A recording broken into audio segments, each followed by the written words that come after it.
Sorry, I know my beard looks kind of nuts, but it's a thing. Gotta add some chaos in this review.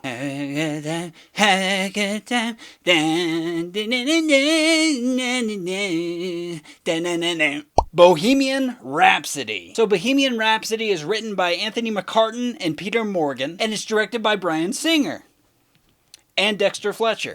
You probably didn't even know that.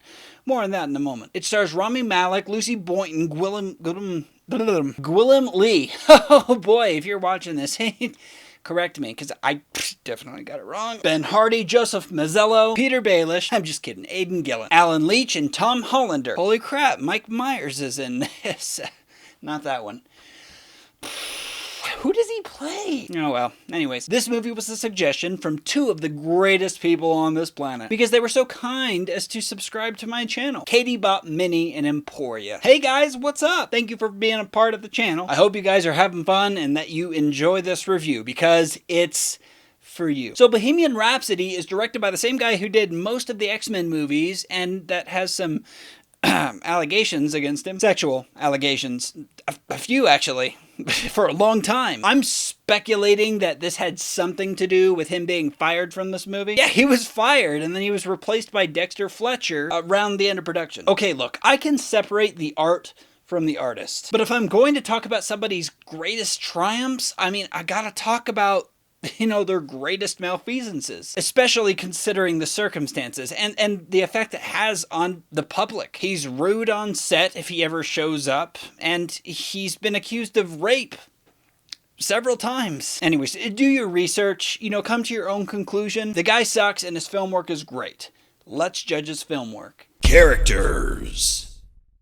So Queen, people know who Queen is. I mean, it's one of those bands that people just know, but you usually don't know them until you see their story. It does give you more respect for who they are, or at least that's what a movie like this is supposed to do, and it does. It's good. Freddie Mercury, I really could get behind him. I think that his inner conflict with being bisexual, or at least that's the movie states that he's bisexual, but we'll get on that later. I think that inner conflict kind of makes up for, the whole bit where the musician becomes too consumed by their own self-importance or fame. What happens in like every movie about a famous musician. Maybe too much. And the other characters, they work. Okay, if I don't like a movie, I'm going to be straight with you, like I am right now. This movie is good. And that's pretty much it. And for those who love it, they have every reason to love it. It's a good movie. Now, let me tell you why I think it's just good. I liked Freddie Mercury. I was interested in his ascents as well as his descents. And with a movie that's centered on the best part being him, I really can't harp on the blandness of the other characters.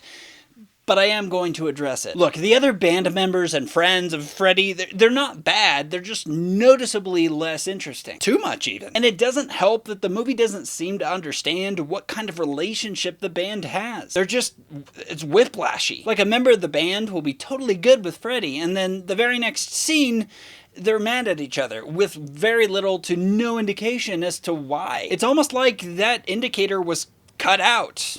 Which brings me to another issue. The editing is so good at times, and then at other times it's just wonky and shoddy. Like things are missing, such as those whiplashy relationship indicators. And there are these moments where they'll quickly cut back to some other scene at the wrong time, and frankly, it's sometimes to the wrong scene. I know it sounds like I'm nitpicking, and you're right. I am. I think that what makes it noticeable is that the movie does things right a lot of the time. Like, for instance, the film may not be very good at presenting contention, but it does a heck of a good job transitionally forgetting about it. Like in the Another One Bites the Dust scene, like the part where they're writing it and they're creating it, there's a great transition from a fight to what we should be focusing on in a movie called Bohemian Rhapsody. Music and fun. It was awesome. Acting.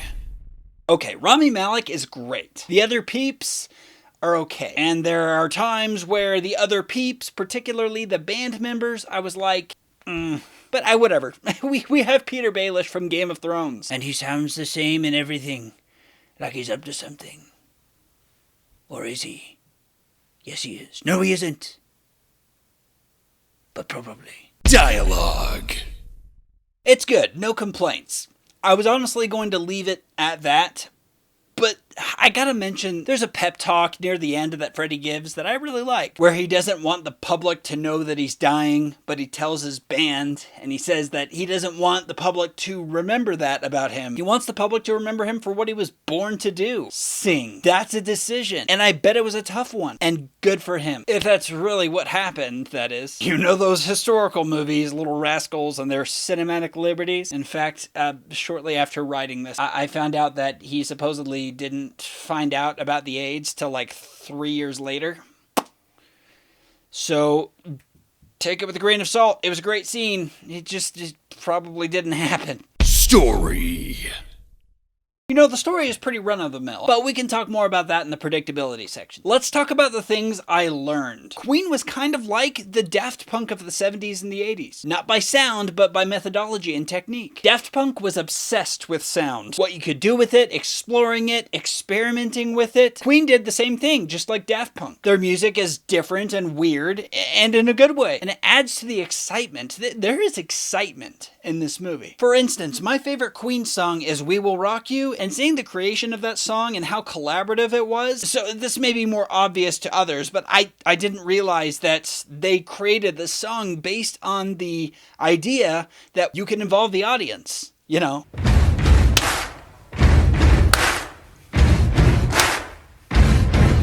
You're supposed to participate in that. Just go back and do it. That's inspiring, and it was really well done. And I think that what made this run-of-the-mill way of telling a true story good was what it built up to. And what it built up to be was a real spectacle. The last 15 minutes of this movie, guys, is pure Queen. Like, it is so all-out Queen that it is sure to satisfy any Queen fan. And for that matter, really anybody. I mean, I really like Queen, but I wouldn't consider myself a diehard fan. Little over the top at times, yet even I was feeling it. Well done. Predictability. Okay, look, this movie, like, really pulls its punches. I mean, it has the exact same beats as Rocket Man. Not that one. That's not to say it wasn't good, it's just that Rocket Man did it better. With a movie about Freddie Mercury, I mean, I would expect there to be more chaos, unpredictability, and shagadelicacy. Is that a word? It is now. Having more of those things is more than just warranted. It's deserved. Like I said, the movie still kept my attention. It just played things a little too close to the chest. Get raw, man! Moral. You know, this movie reminds me of a lot of other movies. One that comes to mind is A Star is Born. And that's because that movie had so much to say, and it did it without a filter. I feel that this movie had a lot to say, and I got it. I just kind of had to feel for it. But you don't want that. You want the movie to slap you in the face and be like, hey, now look here. This is the way it is. Sorry for slapping you. I had to get a point across. I mean, it could have used this. I like that this movie addressed Freddie Mercury's sexuality. I mean, it could have been done better. I mean, considering the ambiguity surrounding his sexuality. But I was always taught that he was just gay, which was just too easy to say back in the day. If you didn't like the opposite sex, then you were gay. If you were not a heterosexual, you were gay. Now it's less ambiguous. We understand better, and I'm glad that the movie didn't resort to old habits. It also goes to show how little people know about cultures outside of the hetero. Yeah, you know, Bohemian Rhapsody was good. I just think it was overhyped. And don't get all up in arms. Look, my job as a critic is not to axe every film that I have a problem with. No. Think of an axe as a building tool, as it's supposed to be used for. At the end of each video, when I axe you in the face, I'm just building you up. What you have to ask yourself about every single movie you see, as I do, is, could it have been better? And the answer is, always. You guys don't know my #1 favorite movie, and I'm not going to tell you what it is yet, but I will tell you that I acknowledge that even it could have been done better. I just have the least amount of problems with it. A good comparison for Bohemian Rhapsody is the two Steve Jobs movies. I love them both, but I like Steve Jobs better because it's more ruthless in humanizing Steve Jobs. Jobs left that character in the realm of deity, which is the way that we tend to see celebrities. Consider Bohemian Rhapsody to be a healthy middle ground here. In the end, I'm glad I saw it, and I definitely liked it enough to see it again. I'm putting it at number 188. Thank you once again, KatieBopMini and Emporia, for the suggestions. Please keep them coming for more shout-outs and to keep me on my toes. You're all fantastic. Please don't hesitate to tell me what your favorite and least favorite movie is in the comments below. It will take some time, but I will review it for you. Please don't forget to like, subscribe, and hit that bell on the side, and I will see you next time on MovieSlayer. Remember, it's a building tool. I'm here to build you up, not act you in the face. Here we go.